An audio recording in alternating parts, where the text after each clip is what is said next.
तो है guys, welcome back to my YouTube channel. तो आज मैं लेकर आया हूँ सेकेंड चैप्टर को, बीटीएस सिमुलेटर लाइफ को। जैसा कि हमने पिछले एपिसोड में देखा कि जियोमिंग अपने उस सिमुलेटर में मारा जा चुका था। उसके पास 3 आइटम चूज करने के लिए होते, जिनमें से एक लो ग्रेड स्टोरेज रिंग और दूसरा फॉलन हार्ट फ्लेम और तीसरा इंटरमीडिएट जिवांडोर टेक्निक होती है, जिसका नाम टाइगर रोरिंग जजमेंट होता है, जिसमें से कि उसे सिर्फ एक को ही चूज करना होता है।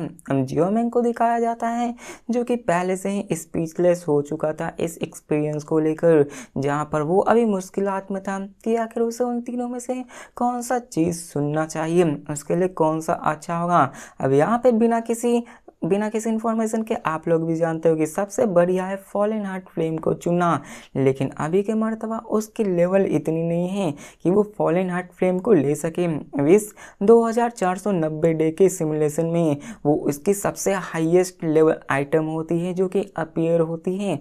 और आप लोग ऐसा ही समझ लो कि सिमुलेशन में जो जो आइटम अपीयर होंगे उसी के हिसाब से लास्ट में उसको रिवॉर्ड्स मिलने वाले थे। अब ये भी बताया जाता है कि फॉलन हार्ट फ्लेम की रैंक में 14 नंबर पे आती है, और इसको रिफाइन करना, स्वेलो करना इतना भी आसान नहीं होता है। इसको करने के लिए आपको अपने चेस्ट मशीन की ट्रेनिंग करना आना चाहिए, और इससे आप अपने ओपोनेंट को बड़ी ही आसानी से फ्लेम बैटल में हरा सकते हैं। अब दिखाया जाता है तीनों ऑप्शन में से बिना किसी डाउट के तो फ्लेम फॉलन हार्ट सबसे बेस्ट था और वैल्यूबल था, लेकिन जियोमिंग उसे चूज नहीं कर सकता था। इसका मतलब सिंपल था कि वो उसे नहीं ले सकता था। अब ऐसा नहीं था कि वो उसको ले नहीं सकता था या फिर सिस्टम उसको देने वाला नहीं था। इसका असल रीज़न ये था कि वो अभी भी एक बच्चा है और अभी तक उसका इतना लेवल नहीं हुआ है कि वो फॉलन हार्ट फ्लेम को संभाल कर रख सके। ये एक हेवनली ट्रेजर है जो कि उसके सामने अगर डायरेक्टली आया तो उसको कंट्रोल नहीं कर पाएगा। उसको यूज़ करने के चक्कर में वो मारा भी जा सकता है। दिखाया जाता है कि जियोमिंग बहुत ही गुस्सा होता है क्योंकि वो उसे ही चूज करना चाहता था। अब ये सब सोच ही रहा था, लेकिन फिर से नोटिफिकेशन आता है कि जल्दी से तीनों में से कोई एक चूज करो, जिसको जानकर तो उसे और भी गुस्सा आता है और कहता है जरा सा रुको। तो अब दिखाया जाता है जियोमिंग फाइनली लो ग्रिड स्टोरेज रिंग को ही चूज करता है, जो कि उन तीनों आइटम में से सबसे लो लेवल में से होता है।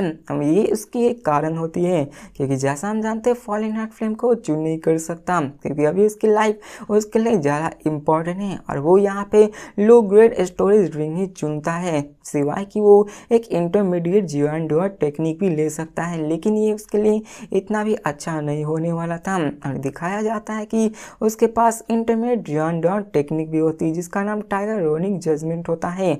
और अभी के मर्तबा जियोमिंग अपने प्रोफाइल को लो लेवल तक रखना चाहता है, वो अपनी ज़्यादा वाहवाही नहीं कराना चाहता है क्योंकि अभी के हिसाब से उसके पास इतनी कल्टीवेशन लेवल नहीं होती है। जिसके बाद दिखाया जाता है कि उसने अपने चूज़ को फिनिश कर लिया होता है, उसने अपने उसी रिंग को चूज़ किया होता है जो कि एक स्टोरेज रिंग होती है। और जब वो उसको सेंस करता है तो पता चलता है कि वो एक 5 क्यूबिक मीटर की स्पेस की जितनी होती है वो उतनी ही बड़ी होती है।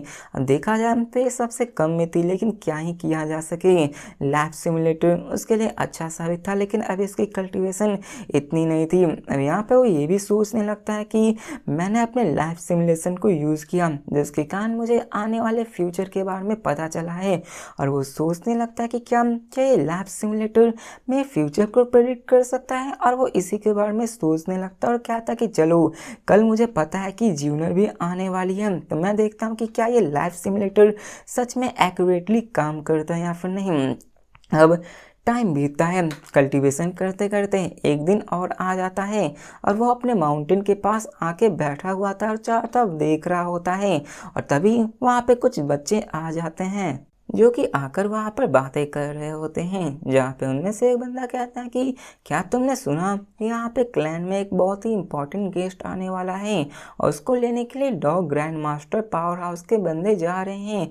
जिसको जानकर वो सब हैरान हो जाते हैं क्योंकि डॉग ग्रैंड मास्टर बहुत ही पावरफुल होते हैं, और इसका मतलब ये हुआ कि जो गेस्ट आने वाला है वो बहुत ही वैल्यूबल है। जिसके बाद वो कहता है कि हाँ मैंने सुना तो है, लेकिन उसके साथ हमारे एज की लड़की भी आने वाली है। अब ये कोई और नहीं जूनियर ही होती है। अब इन सबके कन्वर्जेशन ऐसे ही चल रहे होते हैं और जियोमिंग सरप्राइज नहीं होता है क्योंकि उसे सिमुलेशन की मदद से पहले ही इस चीज़ का अंदाज़ा हो चुका था। अब आप ऐसा समझ लो कि वो सिमुलेशन फ्यूचर नहीं दिखाता बल्कि वो फ्यूचर को प्रेडिक्ट करता है कि अगर आप इस तरीके से चलते तो आपके साथ क्या हाल होता। इसके बाद दिखाया जाता है जियोमिंग को जो कि इन सब के बारे में सोच रहा था और उसे ये भी याद आता है कि जिसने उसने सिमुलेशन में देखा तो उसके हिसाब से वो एक एल्केमिस्ट नहीं बन सकता है क्योंकि एल्केमिस्ट बनने के लिए उसके पास प्योर फायर बॉडी तो थी लेकिन उसके पास वुड एट्रीब्यूट की पावर नहीं थी और अगर उसके पास वुड एट्रीब्यूट की पावर नहीं होगी तो वो एल्केमिस्ट नहीं बन सकता है क्योंकि एल्केमिस्ट सारे काइंड ऑफ मैजिक स्किल को रिफाइन कर सकते हैं। उनकी स्टेटस डॉकी कंट्री में बहुत ज़्यादा प्रोमिनेंट होती है जिसके बिना वो कुछ नहीं है। अब यहाँ पे जियोमिंग भी अपने एग्जिस्टेंस को बहुत बड़ा करना चाहता था। ये चाहता था कि सारे लोग उसका सम्मान करें उसको पहचाने लेकिन अभी के फिलहाल उसकी एट्रीब्यूट्स नहीं थी कि वो इस रिक्वायरमेंट्स को मेटअप कर सके। वो सिर्फ यहाँ पे देख सकता था तो अल्केमिस्ट टैलेंट की ही बारे में जो कि उसे सिमुलेटर से मिल सकता था रिवॉर्ड की तरफ से जो कि वो ये भी नहीं जानता था कि वो उसे मिलेगा या फिर। जिसके बाद वो मील करने के लिए चला जाता है। वो अपना आफ्टरनून मार्केट में गुजारता है जहाँ पे वो ऐसे ही घूम रहा था और तभी दिखाया जाता है कि वहाँ पे सभी लोग उसी लड़की के बारे में बात कर रहे थे किसी और नहीं जूनियर के बारे में ही। और यहाँ पे हमें बताया जाता है कि यहाँ पे जब वो इनकारनेट हुआ था तो जियोमिंग बहुत ही ज़्यादा हैंडसम हुआ करता था। उसके रेड लिप्स थी वाइट टीथ थी और ब्यूटीफुल आईब्रोज थी। इस पूरे के पूरे जियो फैमिली में उस जैसा हैंडसम बंदा था ही नहीं। यहाँ तक कि सियोयान भी नहीं वो भी इसके जितना हैंडसम नहीं था। यहाँ तक कि सारे बच्चे जियो फैमिली के चाहे वो मेल हो या फीमेल सब लोग जियोमिंग के साथ खेलना चाहते थे उसके साथ अट्रैक्ट होते थे लेकिन जियोमिंग सियोयान के जैसा तो था नहीं कि वो अपना टाइम वेस्ट कर सके। वो तो एक बच्चा था जिसके अंदर बुढ़े की आत्मा घुसी हुई थी तो आखिरकार वो अभी बच्चों के साथ कैसे खेल सकता था। यहाँ पे बच्चे जब उससे खेलने के लिए आते तो वो हमेशा मना कर देता। अब दिखाया जाता है कि अगले 2 दिन तक वो अपने कल्टीवेशन पे बहुत ज़्यादा मेहनत करता है। फिर अगले दिन दिखाया जाता है कि वो फिर से अपने कल्टीवेशन को करने लगता है जहाँ पे वो बहुत ही जल्दी खड़ा हो जाता है कल्टीवेशन से क्योंकि अभी वो है तो बच्चा ही उसकी एनर्जी सफिशिएंट नहीं है। वो सोचता है कि मैं अभी कल्टीवेशन करते हुए थक जा रहा हूँ। वो अपने आप में ही बड़बड़ाने लगता है जिसके बाद वो अपने सॉफ्ट फैमिली की तरफ जाने लगता है ब्रेकफास्ट करता है और वो आगे बढ़ने लगता है जहाँ पे वो सोचता है कि क्या पता उसे फैमिली में से 2 टेक्निक्स मिल सके जहाँ पे उस कुछ 2 टेक्निक से अपने आप को कल्टीवेट करके पावरफुल बना सकता है जिसके कारण वो 2 टेक्निक हॉल के पास जाता है और जैसे ही वो जाता है तो वहाँ पे वो जियोयन से टकरा जाता है और दिखाया जाता है कि उसी वक्त जियोयन के साथ एक और क्यूट सी लड़की होती है वो कोई और नहीं जूनियर होती है। अब दिखाया जाता है कि वहाँ पे जियो फैमिली की 2 टेक्निक हॉल में कई सारे 2 टेक्निक्स भरे पड़े थे जो कि सैकड़ों सालों से कलेक्ट किए गए थे और ये उनके लिए बहुत ही इम्पोर्टेंट जगह होती है। और यहाँ पे ऐसे ही दिखाया जाता है जियोयन को जो कि जियोमिंग की तरफ देखता है जिसके बाद हमें जियोयन को दिखाया जाता है जो कि जूनियर को 2 टेक्निक हॉल को इंट्रोड्यूस कराता है जहाँ पे वो उसे सारी चीज़ें बता रहा होता है जहाँ पे जूनियर भी उस सारी बातों को सुन रही होती है और वो कहती है कि चलो फिर तो मुझे अपने कजन जियोयन को थोड़ा परेशान करना पड़ेगा। अब यहाँ पे बचपन में जूनियर की आवाज़ बहुत ही स्वीट थी। हाँ बड़े होकर भी उसकी आवाज़ स्वीट होती है। अब यहाँ पे हमें कुछ ज़्यादा नहीं दिखाया जाता है और तभी यहाँ पे जब वो बम्प हुआ होता है तो वहाँ पे जियोमिंग के सीन दिखाया जाता है जो कि आगे बढ़ रहा होता है। अब जियोमिंग सियोयान की तरफ देखता है जहाँ पे सियोयान सियोमिंग को देख कर कहता है कि आखिरकार तुम यहाँ क्या कर रहे हो अगर तुम्हें कुछ काम नहीं है तो यहाँ पे मत रहो। अब यहाँ पे जियोयान की सियोमिंग की तरफ कुछ अच्छे एक्सप्रेशन थे क्योंकि वो जानता था कि जियोमिंग उसके पूरे फैमिली में सबसे क्यूटेस्ट बच्चों में से एक था, लेकिन यहाँ पे वो अपीयरेंस पे नहीं जाता क्योंकि उसके पूरे फैमिली में सबसे ज़्यादा रिस्पेक्ट जियोयान की ही होती है और जियोमिंग मेयरली सिर्फ एक अनाथ सा बच्चा था। यहाँ पे दिखाया जाता है कि उनमें ऐसी थी, जिसे सुनकर यहाँ पे जियोमिंग कहता है कि मैं डॉट टेक्निक रूम में आया हूँ ताकि मैं देख सकूँ कि कौन सी डॉट टेक्निक मेरे लिए सूटेबल होगी। अब ये सुनकर जियोयान समझ जाता है, लेकिन वो उससे हैरान होते हुए कहता है कि तुमने तो अभी तक किसी डॉ की को प्रैक्टिस नहीं की है, तो आखिरकार तुम यहाँ पे किस डॉट टेक्निक को चूज करने के लिए आए हो। यहाँ पे कोई भी गार्ड्स तुम्हें अंदर नहीं जाने देंगे, इसलिए तुम्हारा यहाँ पे रहना समय बर्बाद की जैसा है, इसलिए तुम वापस चले जाओ। जिसके बाद वो वहाँ से निकल जाता है। अब ये सुनकर जियोमिंग थोड़ा सा एम्ब्रेस भी फील करता है क्योंकि उसे कभी नहीं पता था कि डॉट टेक्निक हॉल में जाने के लिए उसको सबसे पहले डॉकी को प्रैक्टिस करना होगा और उसने अभी तक डॉकी को प्रैक्टिस नहीं किया होता है। इसके बाद वो थोड़ा सा फूल भी महसूस कर रहा होता है कि आखिर उसे क्या करना चाहिए।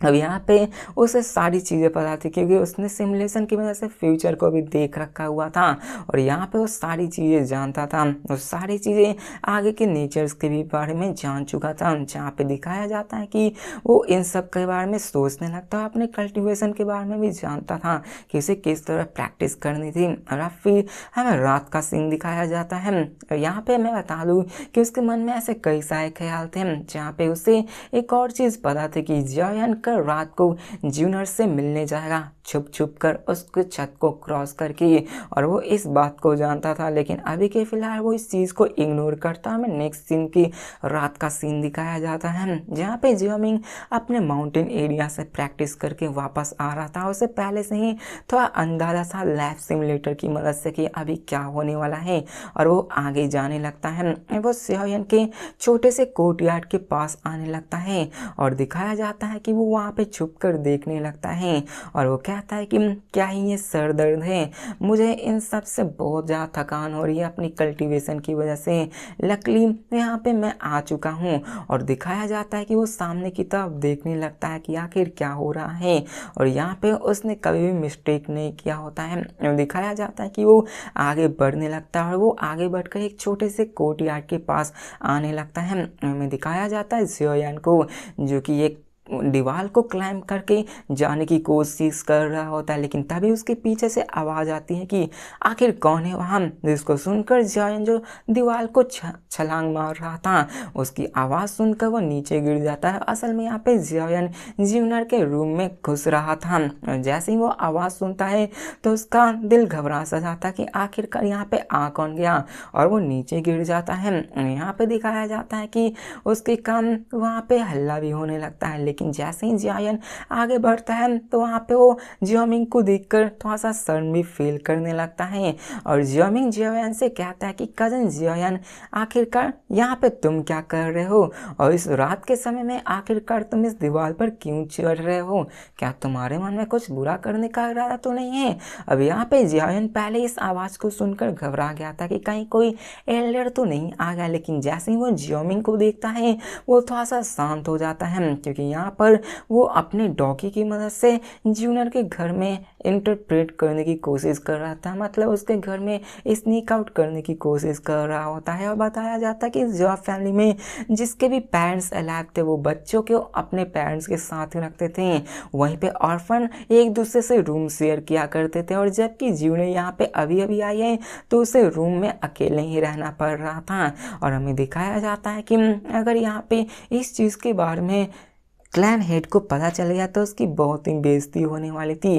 जिसके बाद हमें दिखाया जाता है जियोमिंग को, जो उससे कहता है कि आखिरकार तुम क्या कर रहे थे, लेकिन यहाँ पे जियोयान ने इसको पलट जवाब करते हुए कहता है कि आखिरकार तुम मुझसे क्यों पूछ रहे हो। वो जियोमिंग से पूछता है कि आखिरकार तुम यहाँ क्या कर रहे हो इतनी रात को, क्या यहाँ पे तुम किसी चीज़ को चोरी करने के लिए आए हो।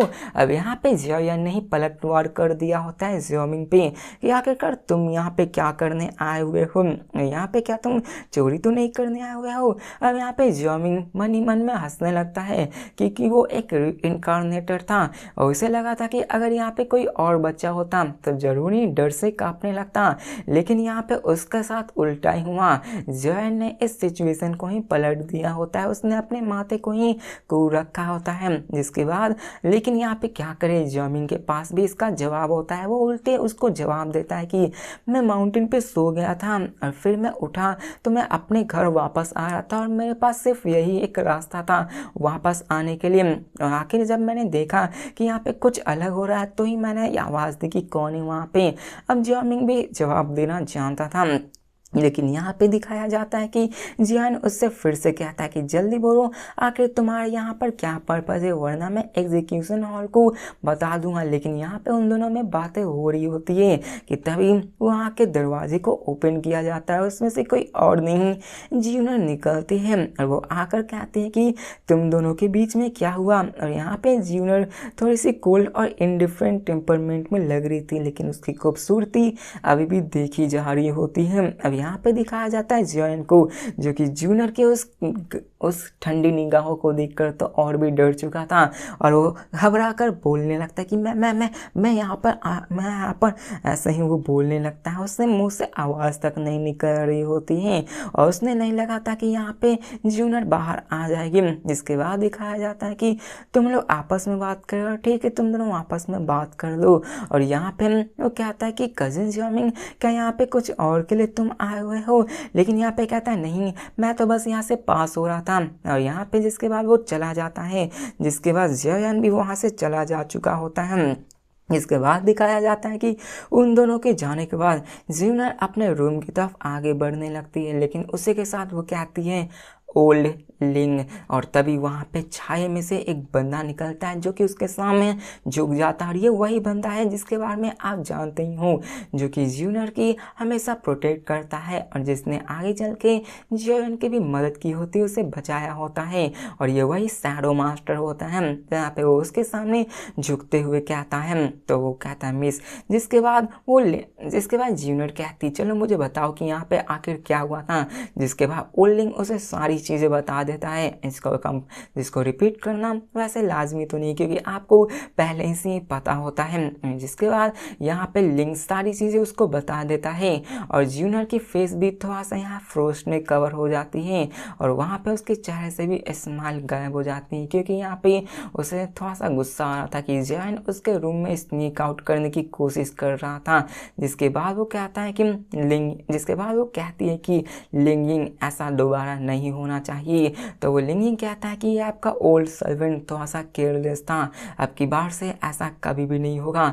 जिसके बाद वो वहाँ से चला जाता है। जिसके बाद हमें पता चलता है कि यहाँ पे अगर जियोन सच में वहाँ पे स्नीक आउट मतलब छत पार करके अंदर जाता तो यहाँ पे जियोन का हाल बहुत ही बुरा होने वाला था क्योंकि यहाँ पे उसके साथ कुछ भी हो सकता था और एल्डर को पता चलता तो उसके क्लैन पर भी मुसीबत आ सकती थी। दिखाया जाता है लिंग वहाँ से गायब हो जाता है और हमें दूसरे दिन का सीन दिखाया जाता है जहाँ पे जियोन अनईजली उठता है। उसको दिल में थोड़ा सा डर भी लगा हुआ होता है कि क्या हो सकता है। उसे लग रहा था कि उसे अपने फादर से डांट सुनने को मिलेगी, लेकिन यहाँ पे जब थोड़ा टाइम बीत जाता है तो कुछ नहीं होता।